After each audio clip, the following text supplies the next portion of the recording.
So to start off, I just want to say welcome to the Art of NGF podcast. And this is my great honor to have Jesse Lee Peterson on the show today.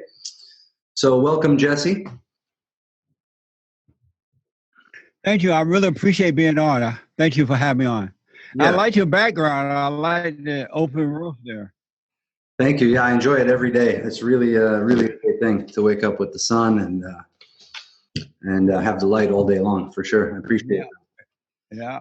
So I first got into you, Jesse. I think I found my way to your stuff through a YouTube suggestion, or no, it was one of these SJW fails videos, and it was one where a woman, you had a black woman on the fallen state talking about white privilege, and you were saying, but white privilege doesn't exist, and it just blew my mind. I loved it.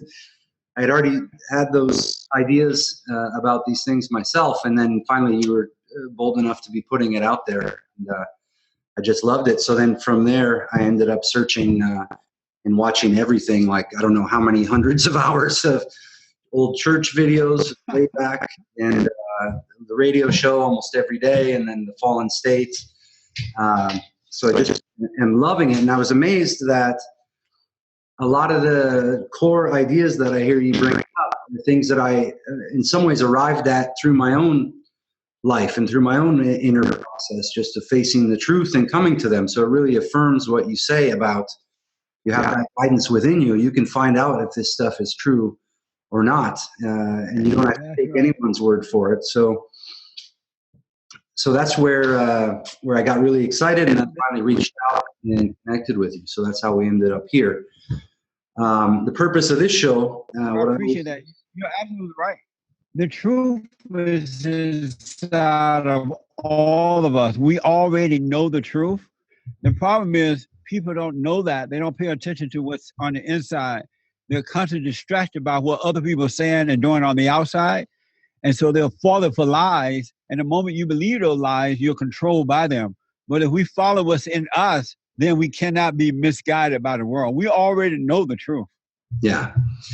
Yeah. And one of the church episodes, I recall you saying at the very beginning, you said this was something I didn't know. And then you corrected and said, I guess I knew it as a child and then forgot somewhere along the way and then remembered again later.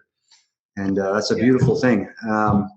So the whole purpose of the show is really to exhibit how a person can go from being a victim of everything to being an adventurer in as many ways as possible, from as many different perspectives as possible. And I feel like you have one of the clearest paths to that, almost instant if a person is ready to accept it. Yes. And what happened was I had anger when I was growing up. I resented my mother who tried to turn me away from my father. And the moment that I became angry as a child, I forgot the truth that's already in us, right? And as kids, we're led by the truth that's in us. But the moment you become angry, then you forget that truth and you wake up to an illusion of reality. You start to believe in the world, the so-called professionals and the educators and the preachers and the teachers. You start to believe them. And most of the time, they're lying to you. And once you believe that lie, it's absolutely, you lose that reality of what's happening. You find yourself doing things that you wouldn't ordinarily do because of what you believe. And whatever you believe, believes in you, and it will control you. And so that's why the world, they try to demoralize you. They cause you to become angry. They cause you to rely on the government. They make you hate one another in order to keep you angry, because you have to demoralize people or a person before you can control them. You cannot control a moral people or a moral person or moral people. You have to demoralize them in order to do it. And that's what's happening to Black people and other people in our country and around the world. Yeah. Yeah, I see it all over the place as well. That's one, in a way, even though it's sounds like a negative, it's actually a beautiful thing to see it all exposed. And I've heard you say that a lot lately, that to see that evil exposed and how people are thinking and acting, because then it's so much easier to call it out and easier to see it inside ourselves and to get rid of it, to get that out. That's right. Absolutely right. And so on one hand, we should be grateful about what we see happening. And especially here in the States, the president, I call him the great white hope, President Trump.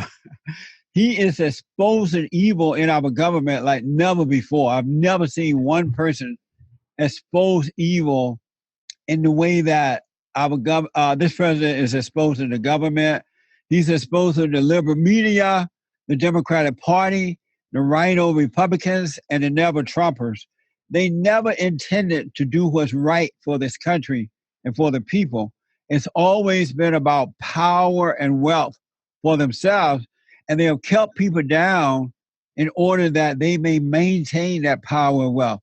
Thank God that this president is waking up the people too by dealing with these folks. It doesn't matter if you're a man or a woman, black or white. He's going to tell you the truth. If you're lying, you're lying. And if you're telling the truth, he'll tell you the truth. And that's how men are supposed to be. It's not normal for men to have fear. They're not supposed to be afraid of their wives and their girlfriends and the people of color or anyone. We are the light of the world and the salt of the earth. We're supposed to be able to bring light into the world and tell the truth. Yeah, that's amazing. That's something I've really, I think just this year, there's a lot of things I knew intellectually for many years, not trusting thoughts, all these things. And then when I listened to the silent prayer, it was like a lightning bolt. I was like, oh, that's right. Not trusting the thoughts. This is what it actually means in the body and life. And, it's been glorious ever since then. Like about sound, just sounds, any sounds. I don't care what sound it is now. It could be a loud alarm or some police car going by or any sound. And now it's all proof that I'm present, that I'm here in the now. That's right. What a beautiful thing, man. That's amazing to hear you say that too. I'm so grateful because we need men to wake up. And that's what's happening now. You're waking up. And you haven't seen anything yet because inside of you, it's the kingdom of heaven. And so everything you need, everything you want, everything you desire will come out of you because God is with you and that love will work through you. And you're going to finally become yourself. There's nothing like being you. And it's going to be amazing. You have not seen anything yet. Yeah, I'm very excited. And yeah, even looking back at my own life, my own past relations and things, I can see exactly where I failed as a man. And now even that's beautiful to see. It's all a source of joy now. It's like, that's right. Yeah, it's great. And men are the most hated species on this side of heaven. Yeah. And that's around the world.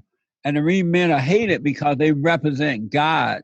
There's a spiritual order to life, and that order is God in Christ, Christ in man, man over woman, and woman over children. And evil understands that men are the sons of God. Even if they're weak beta males, they still represent God. And so evil wants to destroy man. So it works through the woman to destroy the children, to destroy the husband, or anything to destroy that man, because if you can destroy the man, then evil will come forth rather than good. And men don't understand how important they are to the earth and that they represent love, they represent God. Yeah.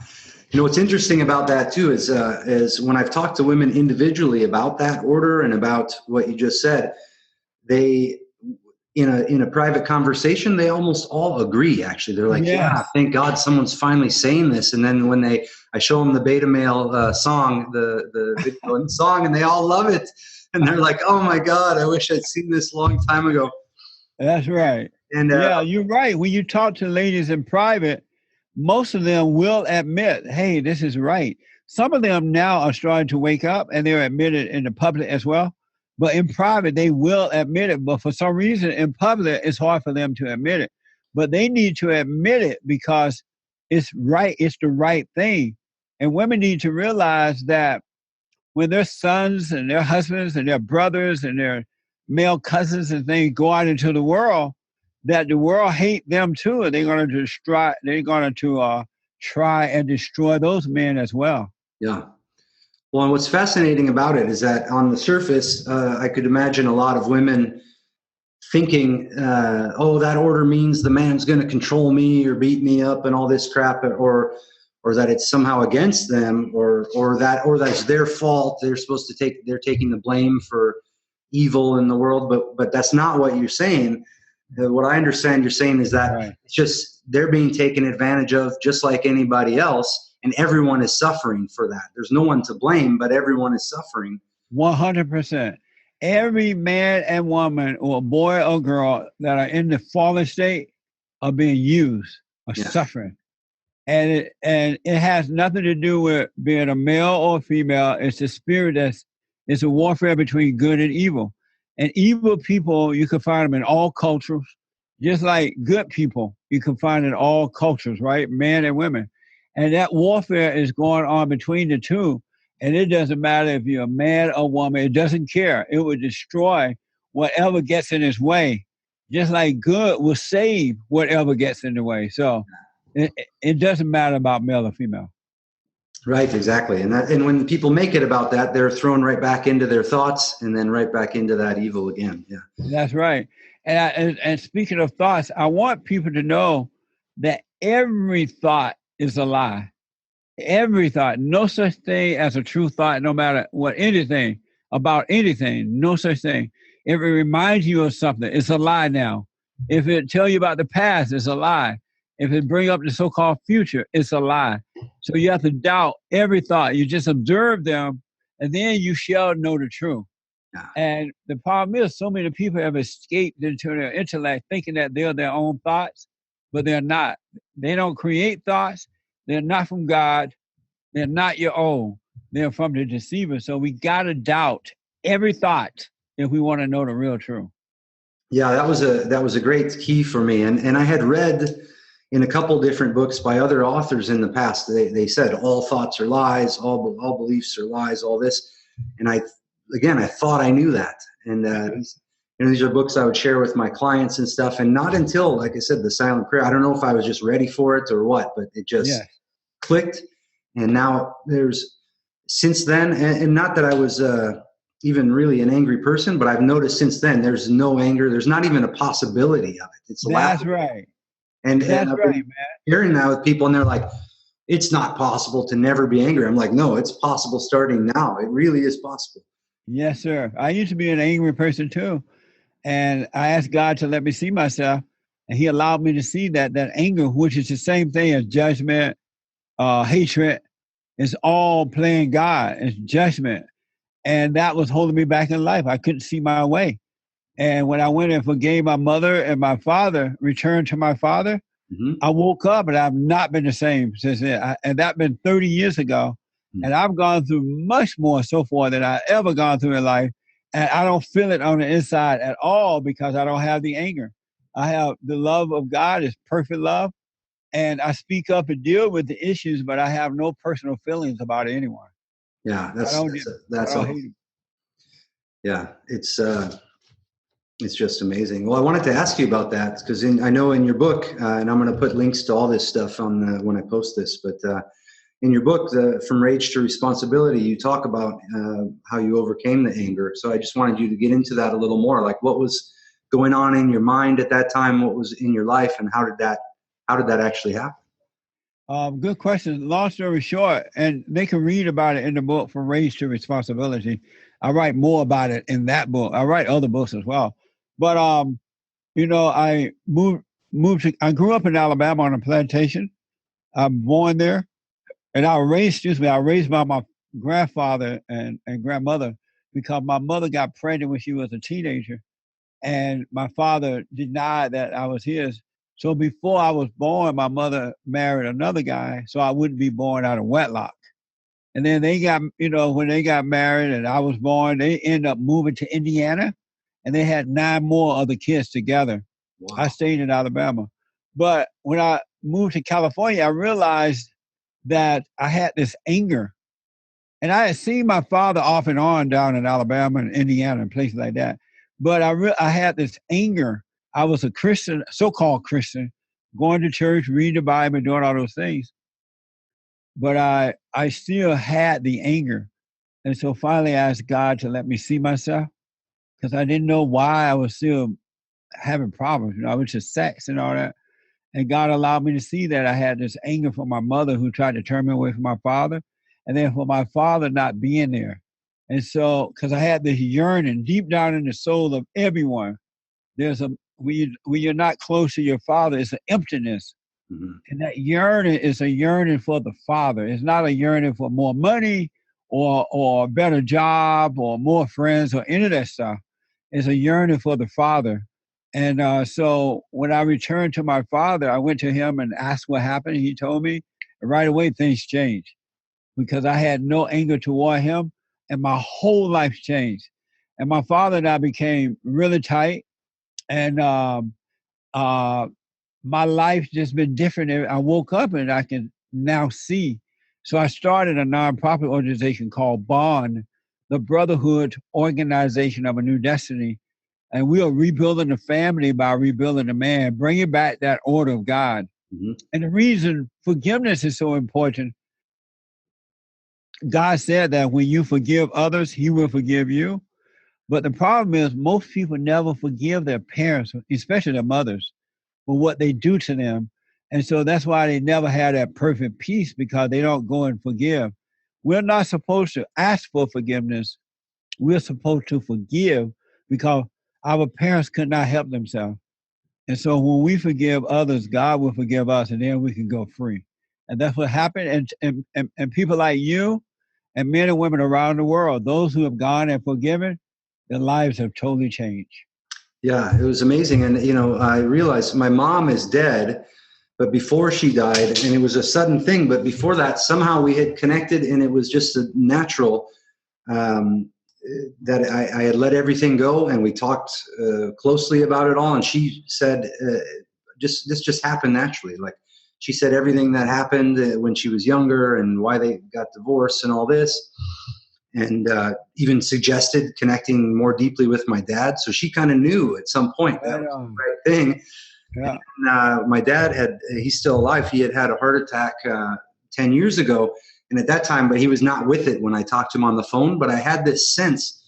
I was riding in a car. It was on my birthday, actually. And I was in Wyoming in a car. And I suddenly had this whole sense in my body of his dad, who was like a severe alcoholic, crazy guy, just had a crazy family. And I could feel this like force coming from his dad through him and then down to me. And it was like, I had this realization, this can end with me. This doesn't have to go any further. That's right. And then I called him in the hospital and said, hey, I forgive you for everything. And it just was natural. So when I heard you saying it, I was like, oh man, this is so crazy. But then I called him recently, just last week or maybe 4 days ago, and I went through it in detail. I said, hey, I want to forgive you for all of this stuff. Yes. And sorry that I had any resentment. I understand now what's going on. And I even stood up to him about certain things with the woman he's with. I don't care for. And I said, I don't need to hear about her. I don't care about her. I care about you. And that's it. And he loved it. We had a great conversation. It was so nice. Yeah. Fathers love their children. When men and women break up, when a man leaves the household, leaves the family, it's not that he doesn't want his children. He's leaving the wife. He's not leaving his children. But most of the time, the mother tells the kids or give the kids the impression that their father left them. Yeah. They don't say, well, your father left me because I was a difficult person to deal with. He didn't know how to handle me. Yeah. They'll give the impression that the father didn't love the children. And that's evil to do that because when kids feel like their father don't love them, they turn away from their father. Life is really hard then. The worst thing that can happen to you is to turn away from your father. You got to love your father. And love means just don't hate. Yeah. It doesn't mean you got to hang out with him and all that, but just don't hate him. And when you love him, then you can love God that's in you and you'll be fine. But you cannot hate your father and have peace. Yeah, it's true.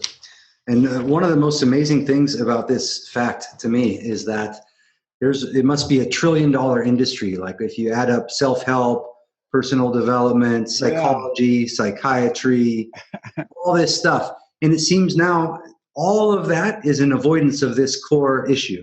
Yes. And it's like, let's talk about it for 20 years, you know, and never, just never deal with it at all. And it's created like a lifestyle around this healing and therapy and new age and mysticism. And let's go maybe I'll find myself in India or something. And it's like, just pick up the phone and call your dad and your mom. That's what I'm saying.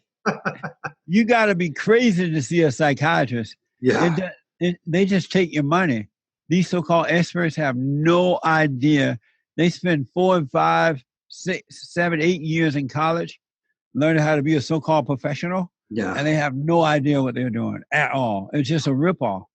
Yeah. And even worse, it could be more damaging because of the drugs and the treatments they give are sometimes, I mean, historically, they've been insane. The shocks and lobotomies.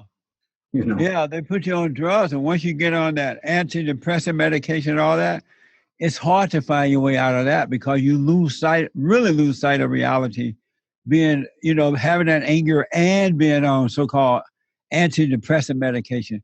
It doesn't help you at all. It's a bad thing to do. It's a total mess. Yeah, it takes you right out of the present, and that's in the way the presence is the present's the only thing that can save you. It's not 100%. Yeah. Absolutely right. So there's silent prayer. I really want people to check it out on my YouTube channel at silentprayer.video. Mm-hmm. And I recommend that, you know, to give it a try. And if they're doing the hooping and hollering and praying and all that, they can continue with that. They'll eventually see the right way to go. So do the hoop and hollering and then be still and know God. Yeah. Your life will totally change. And like you said, once you get the hang of it, you can do it everywhere.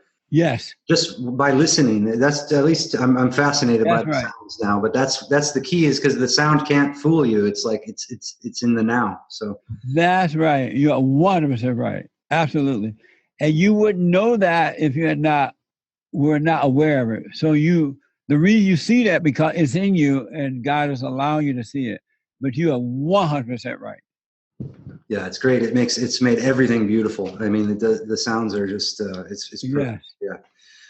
So this is a question for everybody that's listening. So do you ever suffer in your own mind? Do I suffer? Yeah. Not now, but before I woke up, I suffered all the time in my mind. In the mind, I believe I was focused on being black. When I moved to California, I believe that so-called racism thing. I wasn't raised that way. In Alabama, we didn't have no race problem like that.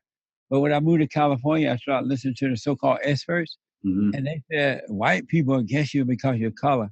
And I believed in that lie. Once I believed in it, it messed me up. But now that I can see, then no, I have no problem with my mind at all. The thoughts, I watch the thoughts coming and going, you know, and I know that they're all lies, so it's no big deal at all now. And that's what happened is once you wake up, you cannot go back to sleep.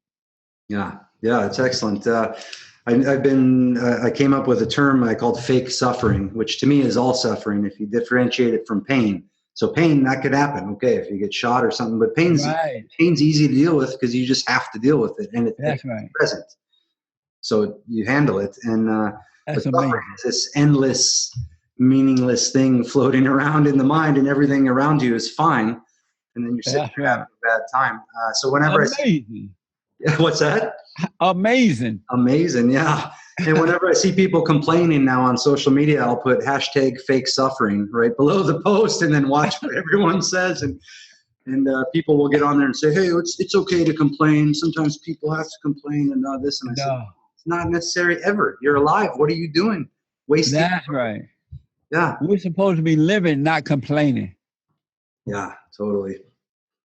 So one other point that I wanted to get to is I saw and heard you say when you turn 18 to leave home and go on an adventure. Now, I love that. And I did that too when I was that age. It was just like I knew when that date was coming that I was out of there, and I wanted to get out of there, and I was excited. I had no idea how it was going to work.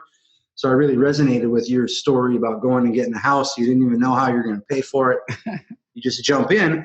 And then I remember, I don't know if it was Joel or someone going, well, but it's different now. And everyone wants to say it's different now. Right. Well, we're not in Roman times when you have to worry about, the barbarians coming over the hill to burn the village because you left for the day. It's actually maybe easier now than it's ever been. That's right. That's right. As a matter of fact, any young man who is at home past 18 years old is a beta male. Beta. He's become his mama. Because at 18, you're a grown man. It's time to go out and deal with the issues of life and become a real man and create your life for your family in case you want to get married.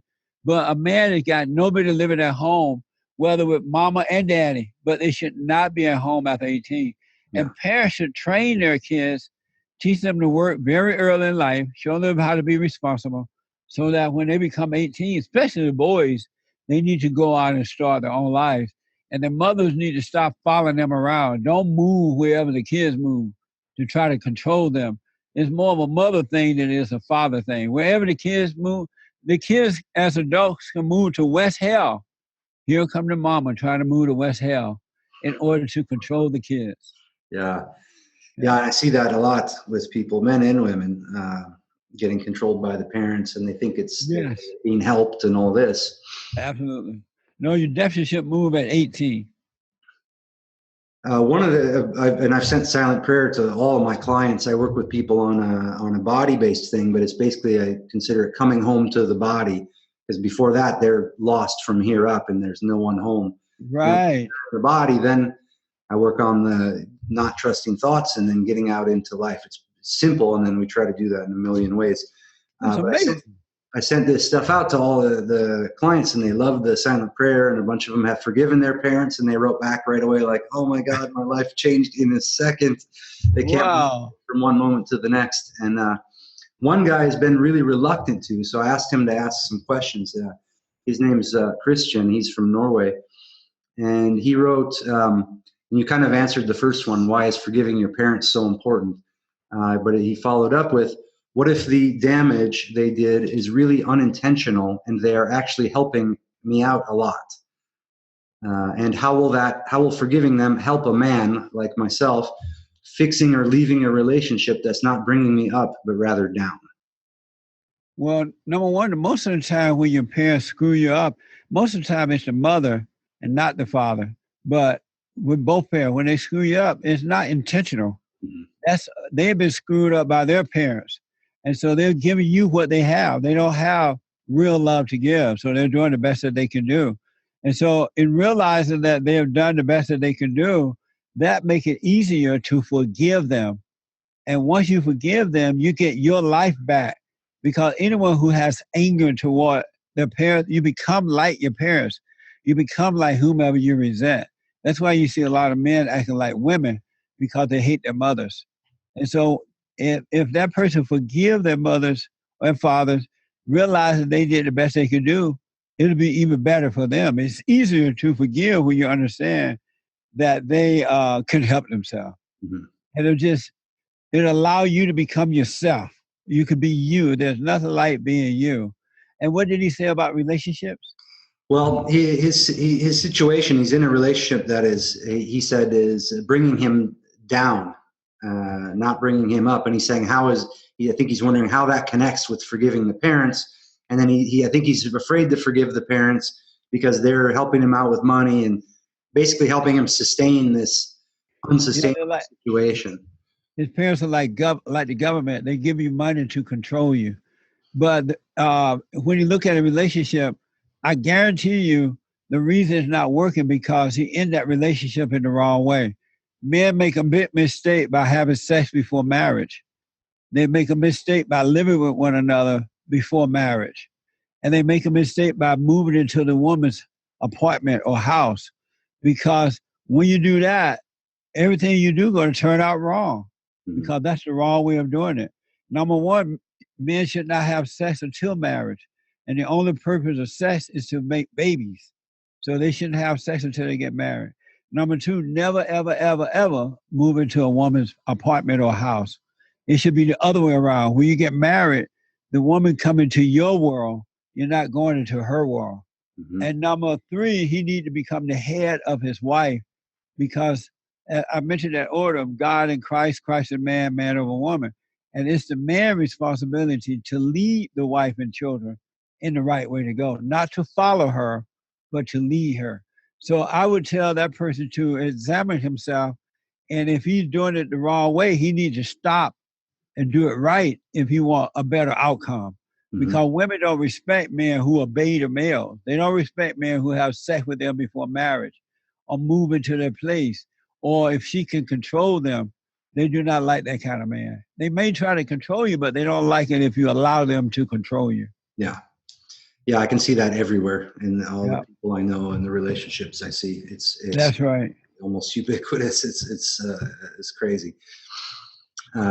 It's abnormal for men to be afraid of their wife. You notice how in most relationships, once men do get married, they become the boy and the wife become the mother. And that's because they're married their mother. They are attracted to what they hate. Yeah, and I've had relationships like that in my life, and it was horrible. I didn't like it at all. There was not 1 second of peace in that. Yes. It was all working from, it felt like digging my way out from underground or something. Just a mess. That's right. Let's see here. I just got to notice that I'm running out of time because I think it's supposed to be for 30 minutes and I got other interviews to do. So he just notified me. Okay. Is there something else you'd like to ask me though before I run? Yeah. Two short questions and I'll let you go. But if you'd like, I would have you on again. I have guests on multiple times, so I can reach out to Ermias and set up another one. I would love to talk. Absolutely. Great. Absolutely. So yeah, the two more that I'll ask you. One is, how can someone listening right now begin to overcome their anger, starting right today, hearing this, not putting it off, not a process, not healing anything, but just start right away? That's a good question. Number one, get to know yourself. Pay attention to what's happening on the inside. And you will see that you have this anger and that you're not in control. And you will see that it's wrong to have that anger because it's keeping you away from the tree of life. And so the best number one way is to be honest, get to know yourself and see that anger. You'll see that it's wrong to have it. And once you go and forgive, you'll be free. It's just that simple. And to not judge or have opinions about the fact they have it, right? That's right. When you see that you have it, don't judge yourself about having it. Don't get angry about having it. It's enough to see it. But if you judge yourself or you get mad at yourself for having it, it's just going to control you even more so, because that's what gives it life. That spirit get life from you judging yourself or judging others. So it's enough to just see it, but don't be angry about it. Excellent. Yeah, I think that's wonderful advice. And so you guys heard it. Try it out. Don't let this moment drop. Don't take it in vain. And the final question is: did you have fun? I had a ball. I had a hoot nanny of a time. Awesome. Yeah, it's so great to have you on, Jesse. Really. Thank you. I would love to come back. Okay, great. I will reach out to Ermias and set it up right away. Yeah, that's awesome. Absolutely. Thank you so much. What time is it there? It's 6 o'clock, 6:08 now, p.m. PM or PM? PM. Amazing. Yeah, I know the time zone thing blows my mind always. Because here is a little after 10 a.m. Mm-hmm. Yeah, and you guys just switched the time, so I was all trying to figure out what happened. But I know. Yeah. Well, thank you so much, man. I enjoyed talking to you, and it's an honor to meet you. Yeah, it's an honor to meet you too, Jesse. What a wonderful thing, and I love the work you do. I'm happy you're doing it, and you have my support. And talk to you again soon. All right, sir. Thank you so much. God bless. God bless. Cheers. All right. Amazing.